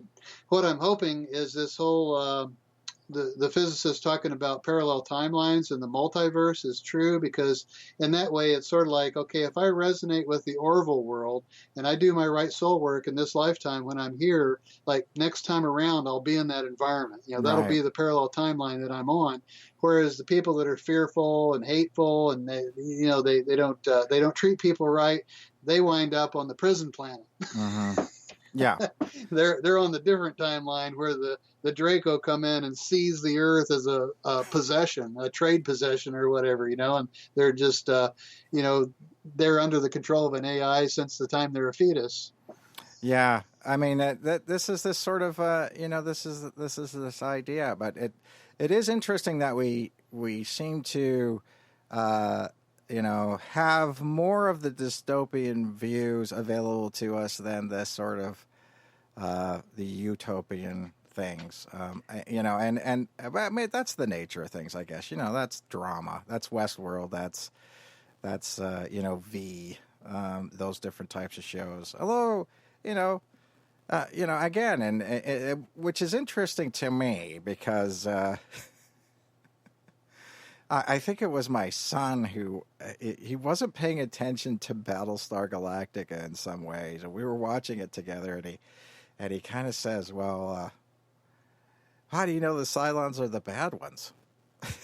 In the latest, iteration of Battlestar Galactica, where they have this sort of conscious sense that goes from one body to the next body, and they want to get rid of all humans, and because they basically see the human as as some sort of a sub race to them, because there is some form parasite. Some sort of hybridization, surface infestation. Yeah, and so I mean, from the he had a logical point, other than I'm a human. Well, one person's God is another person's demon. There are people, and I've met people like this, who worship the dark side, evil. To them, the most beautiful thing in the world is a very powerful creature that doesn't care about anything or anyone except itself. It's like there's a purity there about that in its intent, that it is in it for itself, and it doesn't care about other things and other people. They're just expendable. And then there's the more benevolent people that are into service to others, and they want to think or behave in ways that's in the ultimate best interest for all parties concerned. And that's the crowd that I like to hang out with anyway. That's where I feel the best. And they can have the Darth Vaders of this universe. And there's no doubt that since does seem to be higher densities or higher dimensions in this physical realm that we're currently embedded in, that there would be both positive and negative. Perhaps there are creatures like Pinhead from Hellraiser, that enjoy inflicting pain on other people, and they're working actively to go up through the ranks in their negative domain. There may be really horrifying things out there that are beyond this world, as well as magnificent and beautiful. Right. So it just depends on what a person resonates with and what they ally themselves with. There does seem to be two factions here. You've got the ET friendship group, the Acreage, the humanoids that interact with the Italians back in the 1956 to 1967, over 200 contactees. They've got film footage that have been analyzed in video labs as authentic. Those are a real event. And they're very aloof because they almost have like a prime directive, like from Star Trek. They don't interfere. They're careful, it seems, to not invest any karma upon themselves or get involved to the point where they would be enmeshed in this reality in a way where they have to work things out. Mm-hmm. And like, for instance, their ships were invested with this program called Eureka that would actually destroy themselves before they harmed anybody. And then you've got this other conquering race. Rudolf Steiner talked about it back in the 1920s, the beings from the eighth sphere that snatch biologicals to convert it to machine intelligence. So on Gaia, they have a number of scholars like Greg Braden and others that have concluded, and Brad Steiger concluded this too, was that the human soul is both the battleground and the goal of both factions of this extraterrestrial intelligence. We're here in this realm to sort of make a choice as to which one we align ourselves with. And then from here, if we go into the higher densities, it just gets better and better in the direction that we want to go. Mm-hmm. Mm-hmm. Well, I think this is a perfect time to sort of segue into some of the things that you talked about earlier, as far as these just churches of UFOs. Oh yeah, there's bunches of them. Yeah. One of my favorites is the Nubians. It was founded, I believe, by a guy named Dwight York, who eventually went to prison for taking minors across state line. But it started out sort of an Egyptian cult, and I think they moved to Alabama and Texas, and it became a full-blown UFO religion. But when he was convicted, the leader of Nubianism, some of the members of his group became prison guards. It was just like they were looking for jobs. So they became prison guards and handed out Nubian literature to the inmates, which some people feel was the spawning of hip-hop music. Mm-hmm. So there's a lot of musical influences that are actually influenced by the UFO phenomena. I think the Carpenters have a song out calling occupants of extraterrestrial craft. And it's Grant Cameron is really into the musical aspect of that right now. Grant Cameron and Kevin Australia are two people that are into the musical influences of the human consciousness that were sort of inspired by the UFO phenomena itself. And John Keel talked a lot about cosmic illumination. It's like every day somewhere on this planet, somebody experiences what he calls cosmic illumination. You've got the luminous orb that seems to have some level of intelligence itself, and it interacts with the human psyche in strange ways that we don't understand. Now, in some cases, the person experiences what we call cosmic illumination, where their IQ actually increases. Oftentimes, they divorce their wife, they change their careers, they take up interests that they never had before.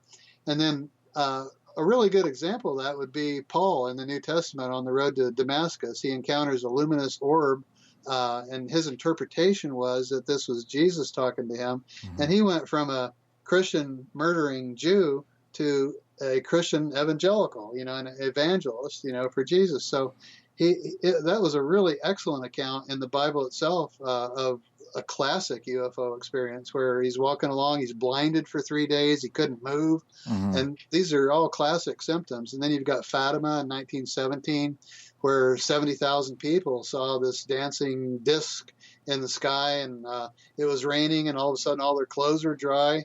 And I guess that's been canonized by the Vatican somehow. But that was a classic UFO event. There's wood cuttings like in Nuremberg from the 1500s of like a cosmic battle in the sky. And ordinarily you could write this sort of thing off, but there's another one in another country that's almost exactly the same thing, a wood cutting. The same event happened. There's all these orbs and triangles and cylinders spitting out spheres and mm-hmm. a lot of things going on in the sky. Mm-hmm. And then, of course, you got the negative aspect. There's a really interesting case. I believe it's in 1946 in Brazil. The guy's name is Joao Filho Prestes, and his family went to a carnival, and he didn't want to go to a carnival, so he went fishing. And when he came back at night, the house was locked. And as he's going in the window, he sees a luminous orb, and he looks up, and it zapped him. Mm-hmm. And like when he went into his living room, he was really uncomfortable. And he walked a couple of miles to his sister's house, and they all watched in horror as the skin fell from his bones. His jowls fell off, his nose slid down his face. I mean, the tendons and the flesh were hanging from his bones, and he died. So it makes you wonder if this is the same phenomena that induces the positive experience of cosmic illumination.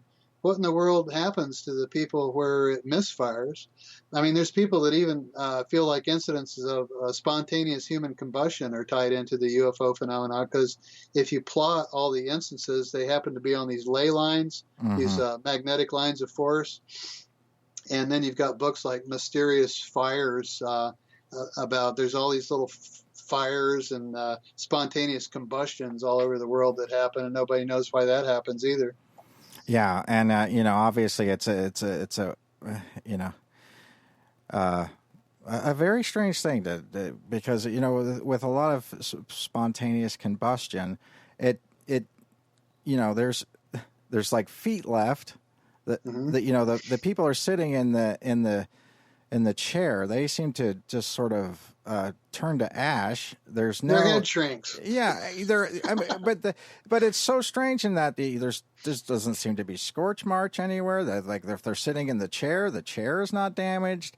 It's just like feet, and the body is turned to ash, and it's almost like Oppenheimer said at one point in time, he said, somebody said, is this the first time, what do you think about this for the first time that we've dropped the nuclear bomb and everything like that? He said, well, in modern times, yeah. It was kind of like that whole, and he was very into the Vedic texts and everything like that. And, which is funny because there's a couple of different things that is interesting to me about things and music. I used to be a DJ, and music to me, I know has properties over some people as far as healings, changing the way they think, changing the way they feel, changing the way they act. And it is interesting to me that the power of vibration as a healing thing can be such a destructive thing too. For example, people talk about, the old adage, if a tree falls in the forest and nobody's there to hear it, doesn't make a sound. Well, no, it doesn't. It makes a vibration. I mean, the difference is that, vibration over time is interpreted by our ear as a sound, obviously. So sound as a way of changing the way that we feel about ourselves is kind of an interesting thing. That's why some people in Bigfoot talk about this ultrasonic, some subsonic type of ability that Sasquatch has to paralyze you, for example.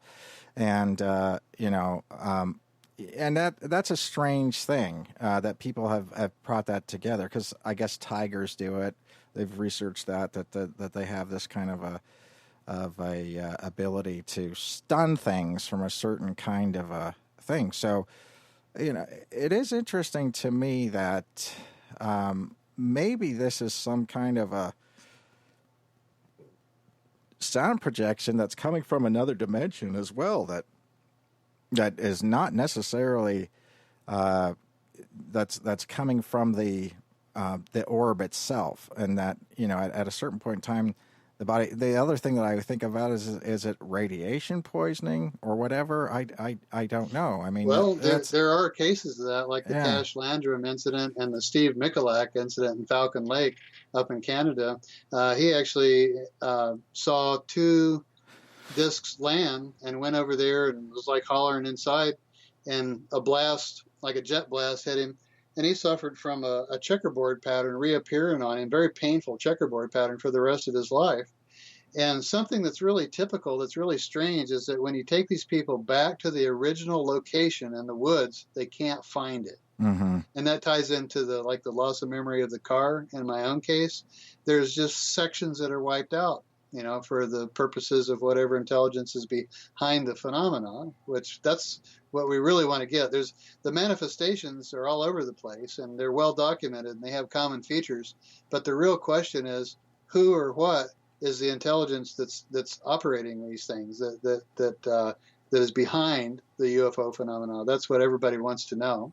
And how I came across the idea of the Condign report, the British declassified material that identified that there's a luminous phenomena on the planet that appears to have some level of intelligence that we don't know much about, was Andrew Collins' book, Light Quest. And I'm going to get a chance to meet him in April at the Human Origins Conference. I've been asked to speak there, and I'm looking forward to meeting him in person, because that book is really informative about the Brown Mountain lights and the Marfa lights and the Hess-Dalen lights. The studies on the Hess-Dalen lights, for those that don't know, it's over in the Netherlands, someplace where these lights appear, and they've done extensive studies on them. And the spectrograph indicated that it wasn't really light as we understand it, and that there was actually a physical object associated with the lights. So there's great mysteries behind the luminous orb phenomena that we just are trying to grapple with. We know that the phenomena is real. That's a given. But there's a lot of details that we need filled in. For example, all of the abductees talk about these various humanoid forms of aliens, like the Greys, the Mantids, the Reptilians, and the Nordics. And the question remains, are these forms really showing us who they really are and what they really look like? Or are they projections drawn from our own minds on what we think an alien should look like? And the intelligence behind it is so bizarre that we wouldn't even recognize it as life if it showed itself to us. Right. And this is where the technological aspect of it comes in, because it may very well be that the human brain isn't sufficient to understand who our visitors are. And we may need a technological assist, like Elon Musk right now is talking about a computer brain interface and brain implants, where just like Keanu Reeves on The Matrix, where you can download memories and download abilities and experiences and everything, this will become a reality in the decades to come. And another thing, as we were talking about before, that's going to come to the forefront is life extension technologies. Who do you save? How much money do you allocate for each person to keep them alive to 300 or 1,000 years? They're going to be very expensive. We can replace just about every organ in the body, and pretty soon, through their studies, they'll be able to regenerate limbs and or produce an artificial limb. So if you replace each arm and each leg and the stomach and the heart and everything, the only thing you have left is your brain. And if you can do whole brain emulation, you can just convert yourself into a total AI entity. Mm-hmm. And there are people that are very brilliant, very intelligent, on the cutting edge of all this, that think that's our destiny, is to merge with technology and become what's called an artellect or a scintillect. And the people that are out there flying around who have mastery over time and space are the scintillects, who have long since achieved a technological singularity and merged their primitive larval stage, which is their biology, into their technology, and become immortal and have access to all points in time and space. And that's when you can really get out there and explore the universe. Yeah. And let me ask you this question, because this has always bothered me. And before you talked about cattle mutilations and, mm-hmm. And people putting that together with human abductions, do you think? Well, I'm going to make a point here, and then you can sort of decide where you want to go with it.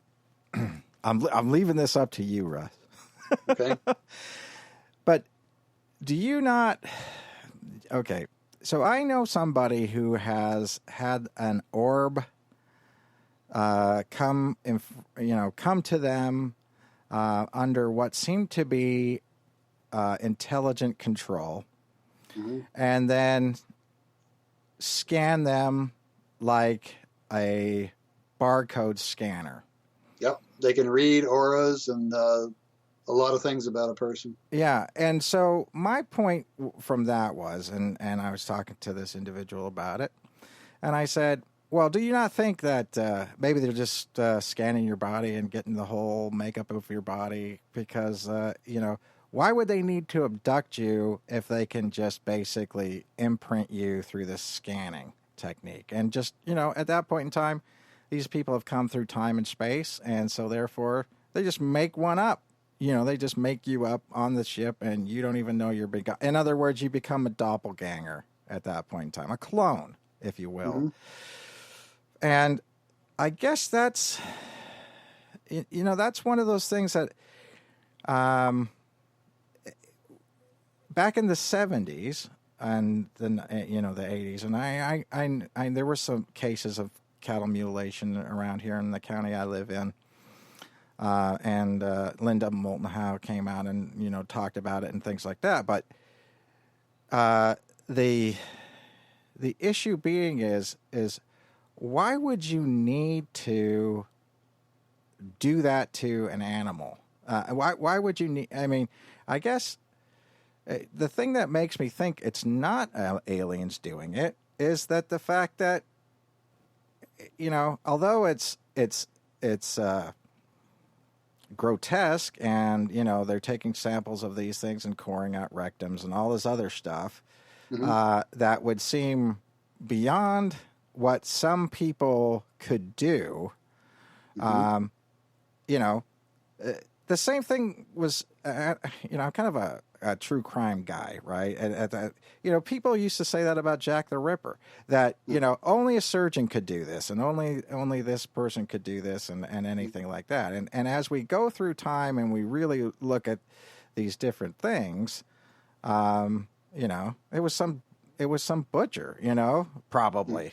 And so what I'm saying is that, is it because we have felt that humans wouldn't mutilate an animal, even though we know they would? But, is it because of the fact that we think that humans wouldn't do that, therefore, or maybe my neighbors wouldn't do it or something like that, therefore we have to give it, an extra planetary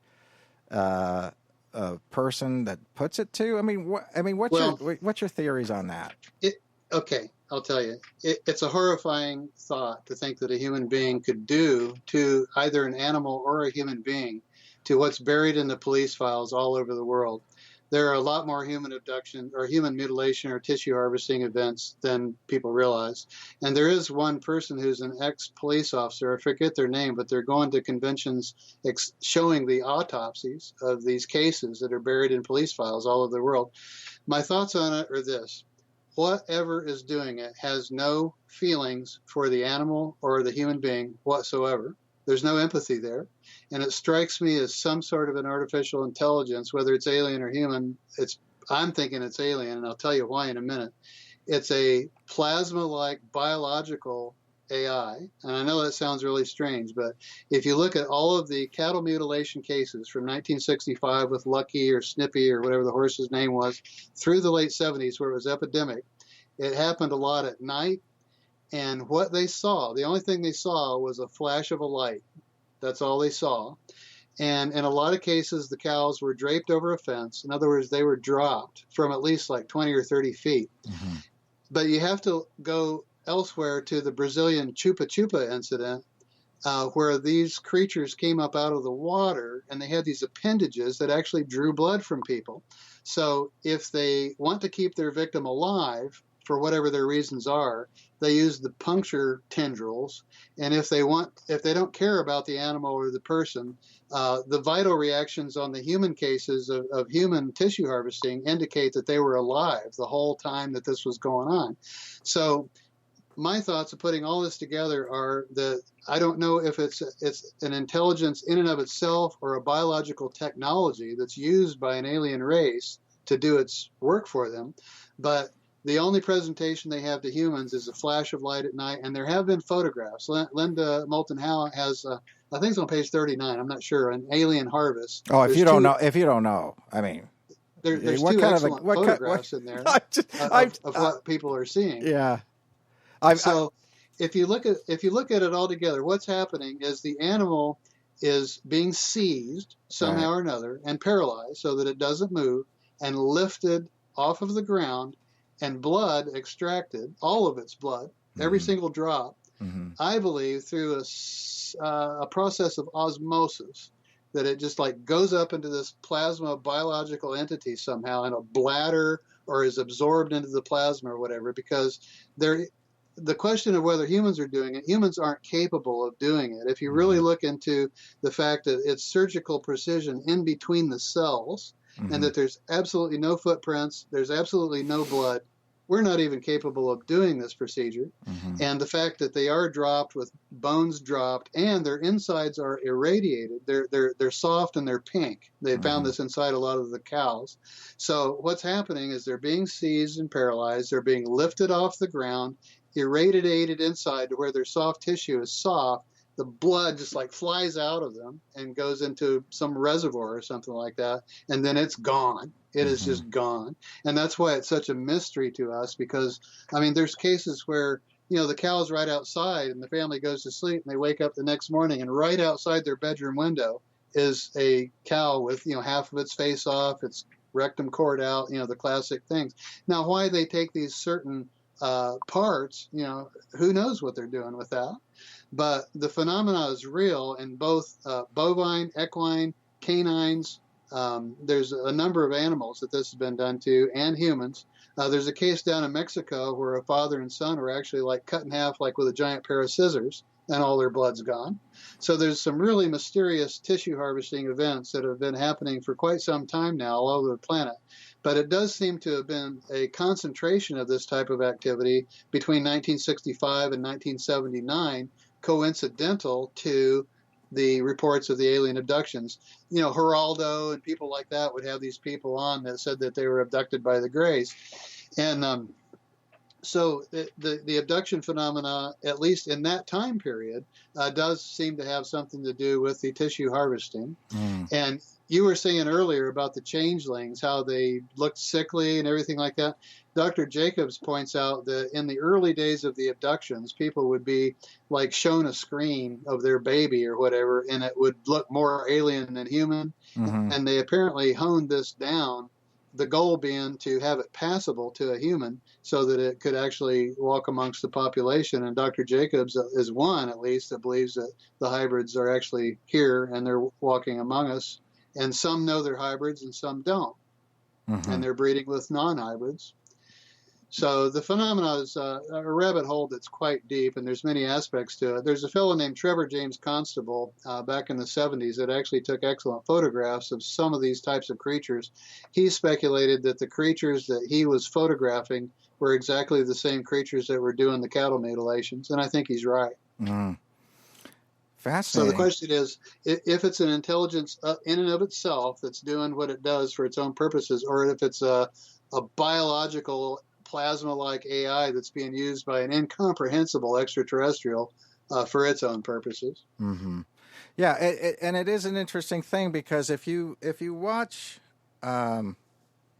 different types of things, just to go back to that, we're going to take a break here soon again, but I just wanted to put this out. If you watch programs where they sort of predict, you get these experts on predictions of life on other planets, for example, and they say, well, we've got no reason to think that we would even be able to contemplate what these things look like, and they wouldn't be bipedal most likely, and that's not a universal archetype. It just works for our planet, and these other things would be put it that way. So it is interesting that whenever you say that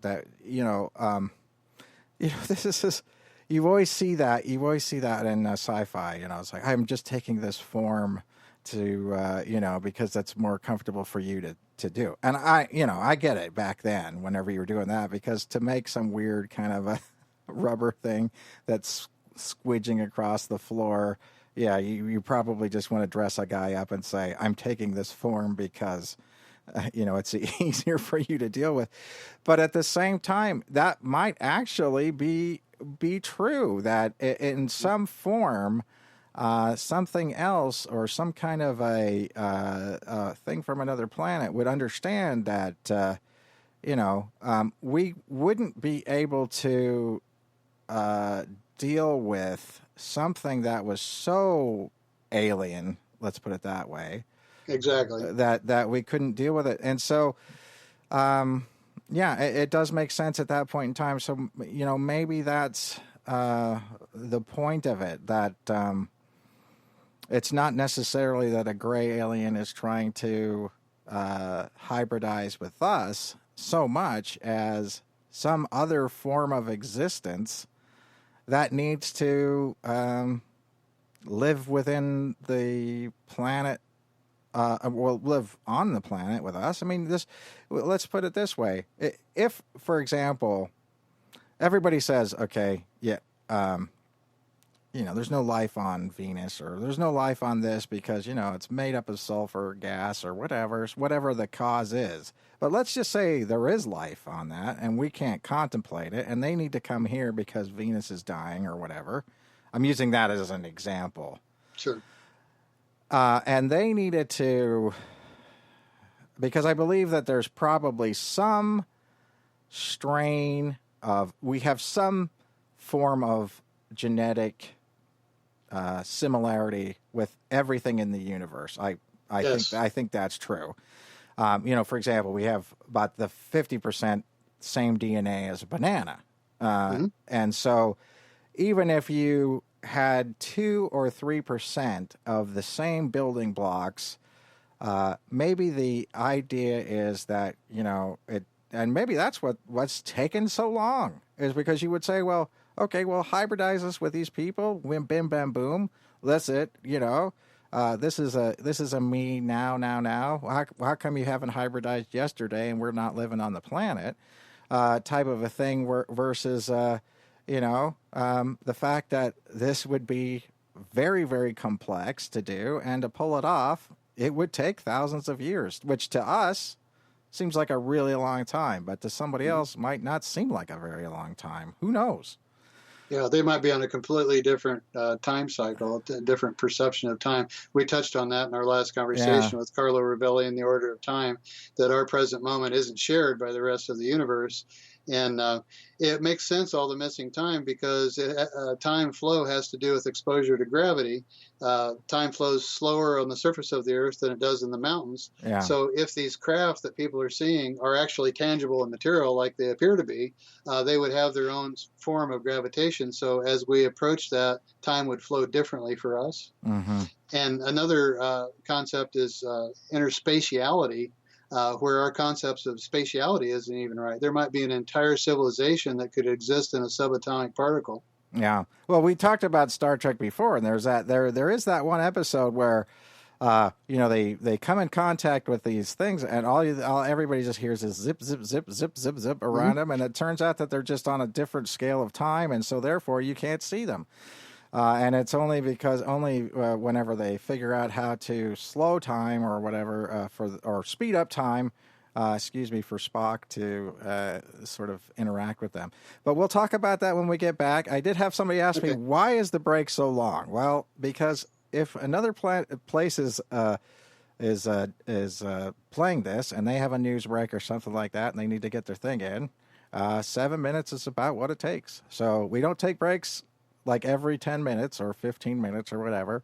But so that's what the deal is. So be patient. Have a good break. Go get yourself a drink. Russell, we'll be back in 7 minutes. Alrighty.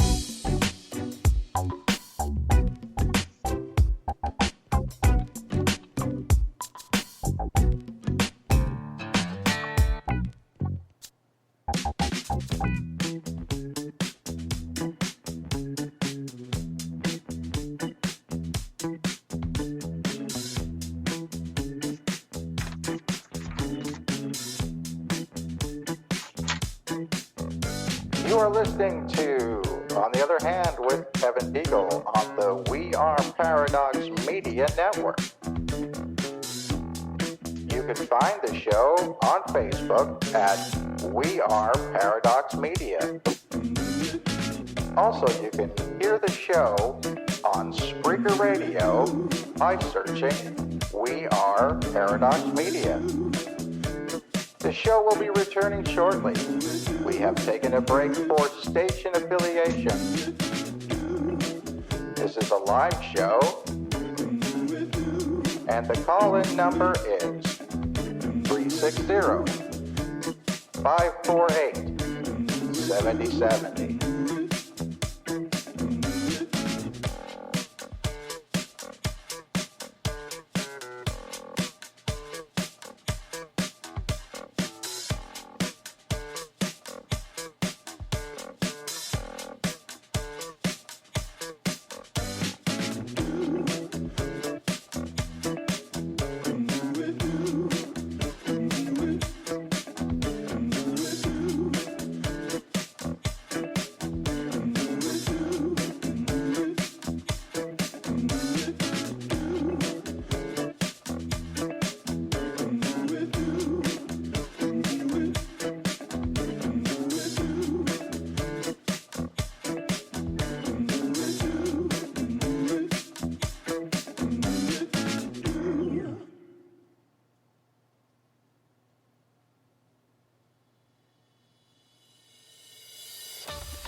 You are listening to On the Other Hand with Kevin Beegle on the We Are Paradox Media Network.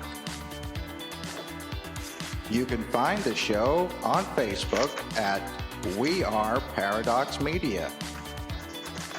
Also, you can hear the show on Spreaker Radio by searching We Are Paradox Media. The show will be returning shortly. We have taken a break for station affiliation. This is a live show, and the call-in number is 360-548-7070.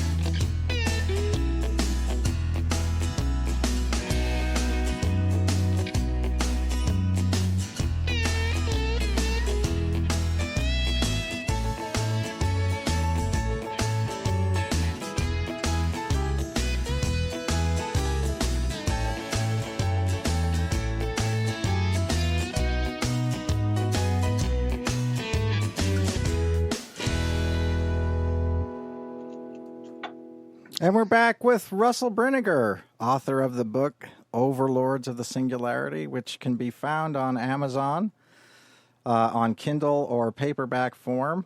I like the Kindle version because it could read it to me. And it actually it was nice because of the fact that, you know, I could just relax and listen to it for a while and get into it that way. So, it sounds like you speak at several conferences as well, and yeah, that's awesome. I'm glad that you're getting out there, Russell, because I think you're an awesome dude, and I did want to hit a couple of different things. It was made a suggestion. Somebody texted me and said maybe they are scanning the body or abducting things because they, as you said before, with the case of Morgellons, it's almost like the aliens versus the government as to who gets to control our bodies. I mean,